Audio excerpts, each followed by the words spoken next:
Good afternoon, everybody, and welcome to County Talks, where we discuss the things that are boring but important about county government.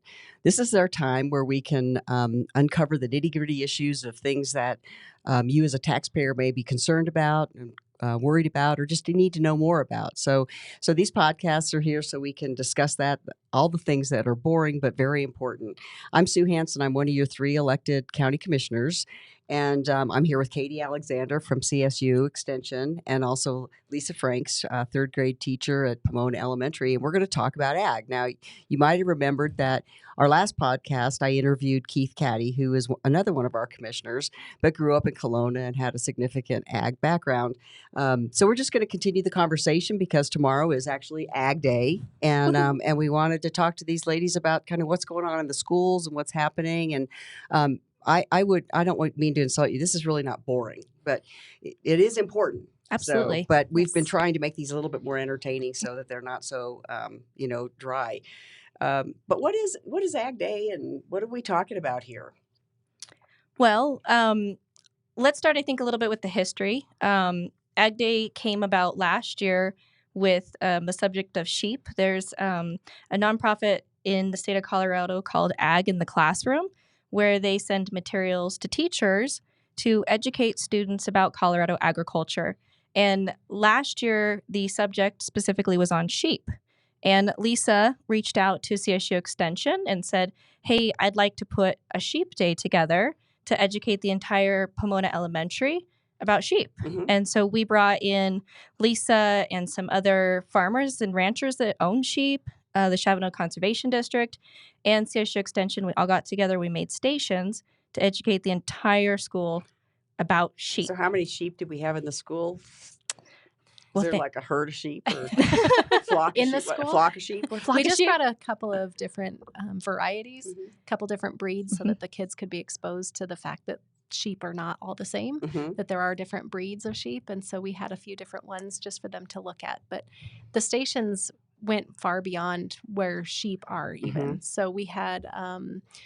we dissected sheep eyeballs and we tried sheep jerky and we tried sheep cheese and lots of different sheep camps and sheep dogs. And, all the stations had to do with sheep, but not necessarily all about just sheep. So it also encompassed the forestry industry and how important that it is that farmers and ranchers work with the forestry and have that partnership together as well. So how were the kids curious? I mean, were they? They were so excited. Excited about seeing sheep, and yes. I'm just tempted to go really, but anyway.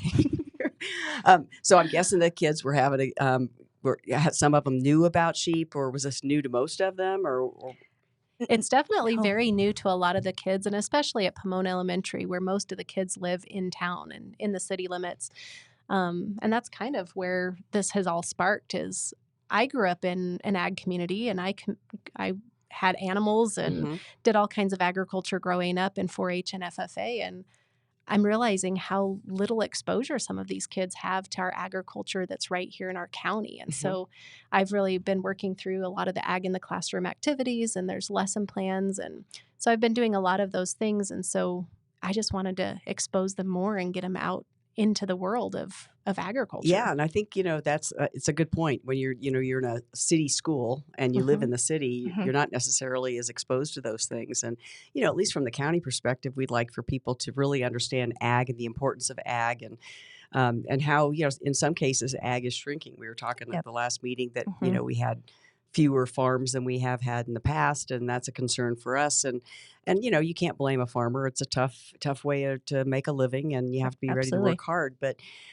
teaching those kids how the hard work and how rewarding it can be to work with animals, I'm guessing is really cool. So, so what's the curriculum? What's going to happen tomorrow for Ag Day? Are we going to have more sheep around us, or what are we going to do? Well, so.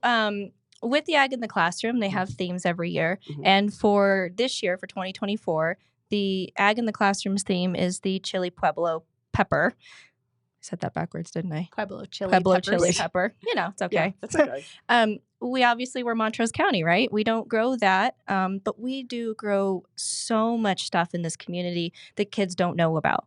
And so with Lisa's help and Sheep Days Sheep Day being such a success, we've come together and we're creating an entire event for all the 3rd through 5th graders to come to the event center, and there are stations for the kids to learn about production ag in Montrose County. And so, like, one of the stations is kind of a food production system one where they're learning about farmers market.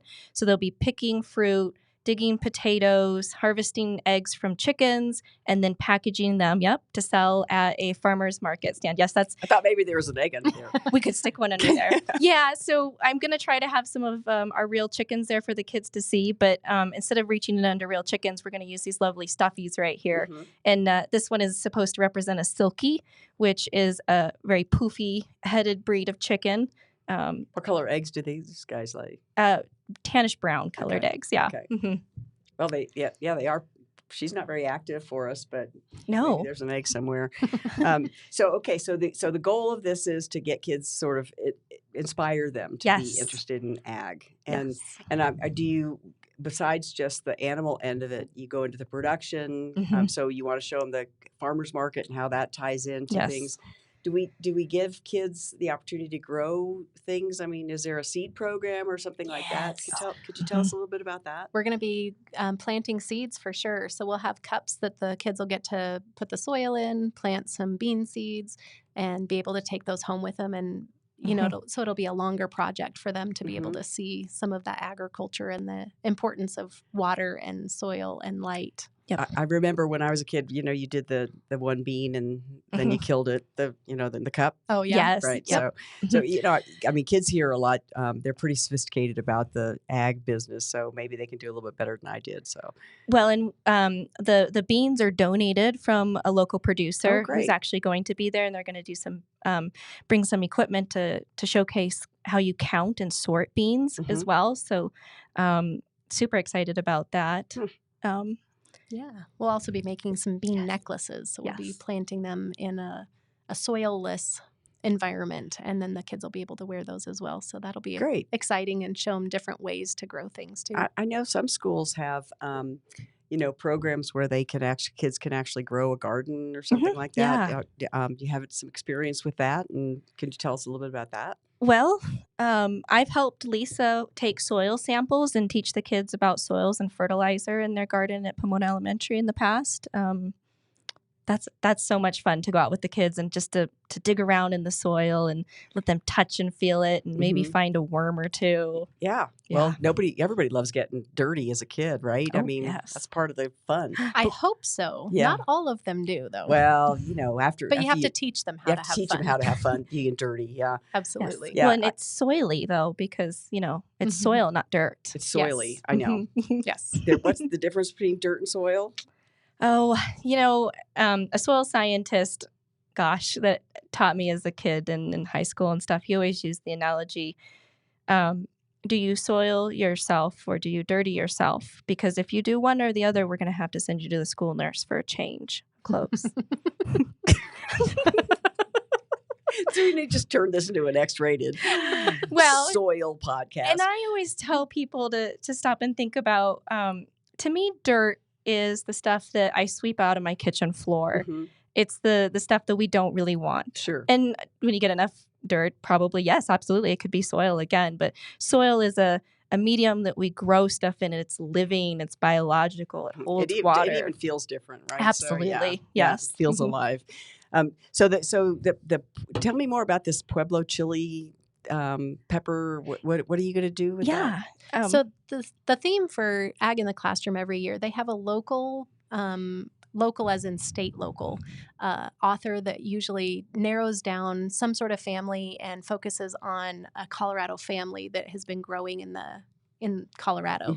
So last year it was on a family in Meeker, all about a sheep production family. And so this year it's all about the Pueblo chilies. And I just got my book and I haven't actually read it yet, but it's called Seed, Spice, and something else. Yes. And something else. Well, you haven't read it yet. We'll have you back after you read it, and we'll test you then. Yes. So we're reading it this week in the classroom. So with this program, though, they send, because it's nonprofit, they are able to package up the book and various activities to do in the classroom. So any teacher that wants to sign up for the program. It's completely free to them, and they send an entire class set of activities. And so we'll be tasting some Pueblo chilies this week as They're well. so good. Yes. Yeah, they're so good. I love that. I think the byproduct of this whole program, if we can get kids excited about ag, and I mean, it would be really interesting to track to see how many of them actually go into ag as they grow older. It would be exciting. Because it is cool. I know that you have some youth-led learning that's going to happen. Is that so? You can tell us a little bit how the kids are going to do that and what's going to happen? Absolutely. One of my favorite groups to work with is the FFA chapters, and so we're fortunate to have two, the Montrose and the Olathe FFA chapters here locally. They're pairing together with us, and we're going to have these students chaperone some of the kids because they get to climb into tractors to keep them safe. But then also at some of the booths, they're going to be doing the lessons and teaching the kids. And so we'll have older kids teaching younger kids that are directly involved in agriculture. So that's where the youth-led learning comes from. And I think that's super important. Having my own children, I know that they learn better when they're being taught by older kids. Sure. I mean, they look up to them and they listen to them because, we know they don't listen to parents, right? Oh, heavens no. And maybe seeing another kid involved and excited about it could also, get infectious to them, and they'd be like, yeah. Well, and that recognition of that blue jacket with that gold emblem is so important. Yeah. Yeah, I said it before a bazillion times, but the FFA kids are so polite and sweet, and they can carry out a conversation. And I mean, I wish it was every kid could get into FFA. I think it's such hallelujah. Yes, absolutely. I would love it. I think it's really great. So then these 7 different stations, and there's food tasting too. So if I show up, I'm going to get to taste some food. Yeah. Absolutely. What Pueblo chilies or what? Well, I guess there's no chilies now. It's too early. We don't have this year's chilies by any means, but we're hoping that most of the teachers have already signed up for the chilies and the book. And so we're not going to taste the Pueblo chilies, but we are going to do some salsa tasting. Oh, nice. And so we'll be making some different things with that. We'll be roasting chilies, or at least showing them the roaster, and we'll be extracting the oil from different seeds like sunflower seeds, and talking about soybeans, and so we've got an oil press, and wow, there's going to be a lot of exciting things going on. Yep, because we grow black oil sunflower seeds here in Montrose County. We actually, not very many people know that we do have some farmers that grow soybeans, and one of the stations I'm probably most excited about is we'll be bringing in some pork producers. They have what is called a vertically integrated pork production system. So they grow soybeans here locally, they roast them, and they feed them to their pork, and then the manure goes back out onto the fields to fertilize their soils for next year's soybean. And it's a great big rotation where they produce their own feed for the product that they're producing that goes to consumers. Oh, great. So they're going to bring, is he going to bring a couple pigs? We will have some pigs there. There's nothing better than a pig. Oh yeah. Yeah, I used to live on a hog farm, and when I asked the lady, I said, "Well, does it smell?" And she goes, "No." And I thought, that turned out not to be true. Yeah. So that's really cool. That's so exciting. So so that all happens tomorrow. Next week. Next week at the event center. And what's the date? The March 26th and 27th. Okay, so we want to make sure that everybody knows that, and spread the word so people can go. And it's at the event center. Yes. So you have plenty of room to spread out. We've got all the teachers. Every single teacher in our district has signed up to go and bring all 3rd grade, 4th grade, and 5th grade kids. So that will be... We've got about 1,200 kids total. So we're breaking those up into 2-hour sessions for each group, about 300 kids apiece. Cool. So, wow. Yes, I think the logistics with the buses have been probably the funnest part, figuring out shuttling children back and forth to school. Yeah. So. Yeah. So you get everybody to the event center, then they let loose in the event center and see everything, and teachers will be herding them around. We're hoping it's an organized chaos. Yes, absolutely. We want them to be excited about ag. So that's the bottom line. That is the bottom line. We want to make sure that they understand the value of it. And I think for us, as we see farms drop in numbers, I'd sure love to see younger folks get involved and want to get involved, even if it's a smaller farm, and even if it's just gardening on your own. There's nothing better than homegrown tomato. Oh. And, Oh, yeah. Right. So, Mhm. so much better than the stuff you get in the stores. So, Absolutely. so they're going to see tractors. This will Yeah. be on display for Yep. them. Hopefully a little bit newer. but Okay. Yeah. Yeah. And so, and Katie, I Mhm. mean, you do a ton of stuff. You're the small acreage person for the CSU, right? Yes. So you're working Yep. with a lot of farmers. Mhm. How are farmers doing? I mean, are they when you interact with them, are they still excited about what they do? And It's hit or miss. I think overall, just to be a farmer, your outlook on life always is kind of optimistic, right? Because you're thinking about next year and what you're going to plant. I know people are getting excited for getting into the soil and getting out and planting things this year. That I know they're looking forward to that. Yeah. People are concerned about water. We haven't had much snowpack this year. Right. Well, I'm wondering Mhm. if the high country had enough that we might be able to squeeze by this year. Yep. Hopefully that's the case. But you're right. Our farmers are always, challenged with water quantity and supply and all of that. And Keith and I were talking about how ingenious farmers are about moving their water through the ditches. Oh, yes. And I mean, it is amazing. So Our water system around here is pretty cool. Yeah. Yep. When you start learning about it. yeah, Mhm. and when people come here and they're new, they don't really know all of this about how ingenious Oh, our yeah. farmers Yeah. really are. So, so we've got a couple things about the harvest sweet corn. We're going to talk about sweet. You want to tell us a little bit about that? Oh, I'm so excited. So at the farmer's market stand, we're going to be also harvesting sweet corn. And so that's one of the large ag products that we produce out of this valley. And so they'll be harvesting plastic corn and boxing it into Olathe sweet corn Oh, boxes that David and John Harold gave to me to use. I'm super great. excited about some of the plastic crates and stuff as well. Great. I thought also just for reference and scale, I was going to fill a box with a couple rocks so the kids actually understood how heavy those. There's roughly 48 ears of corn in one of those boxes. So they roughly understand how heavy those boxes are for laborers out in the field to actually carry and truck around and stuff.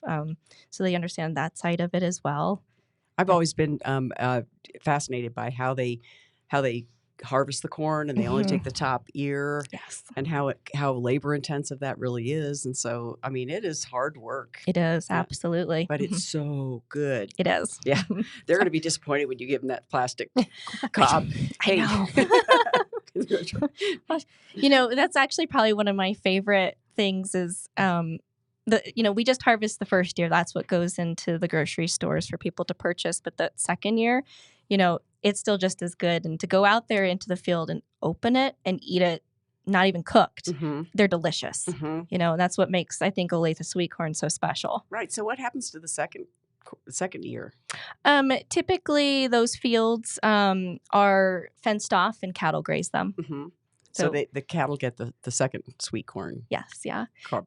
Yep. As some producers, they'll fly on cover crop seeds, and it'll grow inside the furrows between the corn, and just adds more forage for cows to eat. So, Katie, did you grow up in ag? I mean, I didn't. So you how did that happen? So traditionally, my dad was a contractor, and we took the alfalfa fields and we turned them into houses. And thankfully, when I was in second grade, he moved here to Montrose County. And I was able to be raised up through the FFA and 4-H programs, and I married into agriculture with my husband and his family. So see, it works. It does. Yes. Start with FFA, and then next thing you're marrying a farmer. Yep. And I'm not downgrading construction stuff. Sure, we need of homes course. and houses to live, Of course. but definitely have a different outlook on it. I think that coming into production agriculture with a city background, I guess, gives me a different viewpoint and opinion, and that in turn helps work with the public and give that positive role that agriculture really does have. Well, and I think that, just your enthusiasm for ag and how you communicate about it and how you're going to, inspire these kids to go to the next level with, getting excited about ag. And there's so many careers that can be, I mean, I know these are third graders, right? But yes. But still, Yes. not too soon to think about their future. No. I mean, right? So, which is why we're having Doug Eckert. He's a teacher at the Peak Academy. He's bringing some of his kids to talk about drones. Oh, great. And, you're like, drones. What does that have to do with agriculture? Right. Well, A lot. Yeah. So we have locally, there's some new spray companies that are flying over crops to apply herbicide and insecticide as needed. Yep. And they're less invasive. They're quiet. People aren't as concerned about them and stuff. Can you keep them within the confines of boundaries? Because we have a lot of encroaching on Absolutely. ag land, and so people are concerned. Yep. And so, like in the high school program, these kids can earn their pilot's degrees or pilot license so that they can fly these drones. So a young man or lady can come out of high school with this license and move right into, taking pictures of agriculture and working on fields and spraying around them and earn an income right out of high school if you have the right. Do they seed with drones too? They do, absolutely. See, yes. It's limitless. It is. Right? And one of the really cool things is it's a smaller unit and it can fly closer to the ground. And so it does a better job of applying the seed or applying, the chemical that you're wanting to put down. And so damage to neighbors or anything like that can be minimal, extremely reduced. Absolutely. Because that drift from wind and stuff is not there, you know? Right. And as you have a community that's changing with new people and things like that, that becomes a big issue for some folks. And that is an issue we're actually seeing around here where people are getting more and more up in arms about the spray rigs and stuff. And so the drones are possibly a solution to a lot of that. Yep. Well, I think that's great. The county has a drone. So, not boring, but important. Well, because, Justin for his spraying of weeds and things like that. So, well, and there's imagery that you can get off of them to help you identify weed and pests. And so we can target locations specifically in a field before they become a huge issue. You minimize that destruction that a bug might have on a corn plant or population. And hopefully, what's the worm we're having on the corn last year? So hopefully we don't have that this year. Yep. That's probably what kids be interested in too. Is if you get them excited about what pests are in some of these crops, that absolutely maybe we get some new scientists going. So absolutely. So I mean, you're excited about seeing kids get excited about being involved with ag, the sheep, right? So hopefully we can inspire some young people to get involved and be curious about it. Well, and we are already hearing that a lot of kids are talking about it and are super excited to come from other sources. So that makes us even more excited. Yeah, that's great. Who doesn't want to get dirty and look at animals? So remind us about the dates that we're going to, it's in March. March So, Lisa? 26th and 27th. Okay. We'll be busing kids all the way from Olathe to Oak Grove to Johnson, Cottonwood, all the way across the district over to the event we center. should tell people when you see all those buses go by, it's not a problem. Just buses going to the event center for Ag Day. And, absolutely. Right. And then you're going to have older kids teaching younger kids and interacting. So you pair them up. Yep. So there's a lot going on. So, and tomorrow's Ag Day. So how should we celebrate? Eat more. Eat. Yes. I think I can make that happen. Right? So, thank a farmer. Yeah, thank a farmer. Thank a farmer. Exactly. Absolutely. Yep. I think we have our thank a farmer slide too. It's been a pleasure talking to you. Thank you for joining me in the studio here and talking a little bit about Ag Day and the kids programs and Sheep Day. And I'm glad to see it. I'd like to see more going on all the time. I think it would be great to see all the kids have some. I mean, it teaches responsibility too. So if we had everybody gets a chicken. Okay, parents, all kids are getting a chicken.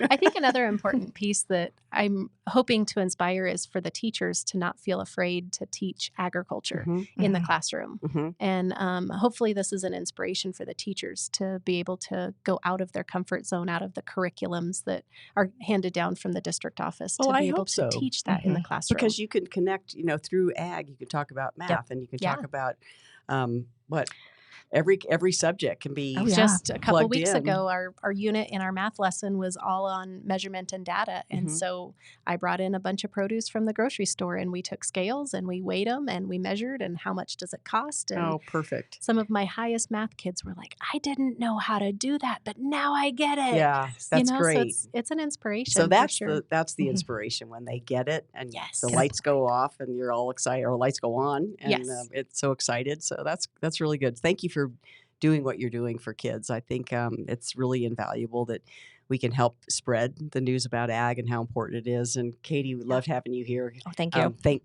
Katie Alexander and Lisa Franks. Lisa from the Pomona Middle School, teaching those little third graders. And thank you for joining us on County Talks. So you can reach us if you have anything that you would like to talk about or would like to just reach it, countytalks@montrosecounty.net. And again, we cover the boring but important things that go on in the county. And thank you for joining us.